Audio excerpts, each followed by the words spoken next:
Okay, it's time for an update on the blizzard, the great blizzard of 2011, the Midwest blizzard. It's now just snowing so hard and blowing so hard. I just don't know if you can really get an idea of how intense it is with this little camera on my phone. But there is a lot of moisture in the air. And we've gotten 4 or 5 inches just in the last 2 hours. And every once in a while the wind will blow and it will appear to be smoke almost. Yeah.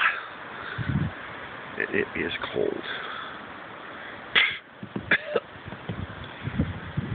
There. It's blowing. It's not blowing enough right now.